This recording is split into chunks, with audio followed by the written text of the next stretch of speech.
अनुच्छेद 5 से लेकर के अनुच्छेद 11 तक में नागरिकता के बारे में बताया गया है। और ये है भारतीय संविधान का भाग 2। टोटल कितने भाग है? टोटल 22 भाग है, उसी में से ये भाग 2 के बारे में बता रहे हैं। क्या है? नागरिकता के बारे में। देखिए, जब संविधान लागू हुआ था उस समय स्थितियां अलग थी, क्योंकि आपको पता है कि 1947 में जो भारत और पाकिस्तान का जो विभाजन हुआ था उसके चलते बहुत सारे प्रॉब्लम्स भी क्रिएट हुई थी उस तत्काल सिचुएशन में। कौन भारत का नागरिक होगा, कौन नहीं होगा, ये बहुत सारी उस समय दुविधाएं भी थी। ठीक है, तो भारत का जो संविधान लागू हुआ था उस समय जो प्रावधान इसमें अनुच्छेद 5 में किए गए, ठीक है, वो उस समय के जो तत्काल परिस्थितियां थी उसके अनुसार बनी थी।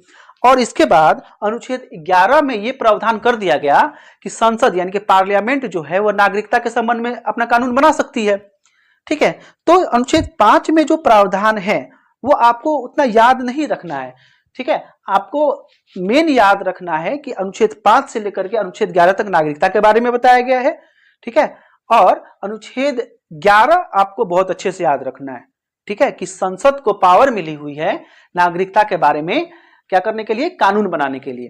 देखिए, इसमें सारे जो आर्टिकल है वो एग्जाम पॉइंट ऑफ व्यू से बहुत ज्यादा इंपॉर्टेंट नहीं है, लेकिन कुछ बहुत इंपॉर्टेंट है, तो हम वन बाय वन इसको बताते हैं। देखिए, अनुच्छेद 5 में ये कहा गया, ये जो है संविधान प्रारंभ होने पे नागरिकता के बारे में बता रहा है। ठीक है, बाद में इसमें संशोधन हुए थे, क्योंकि हमने बताया ना कि संसद को यानी कि पार्लियामेंट को ये पावर मिला कि नागरिकता के बारे में कानून बना सकती है, तो समय समय पे कानून बनते रहे।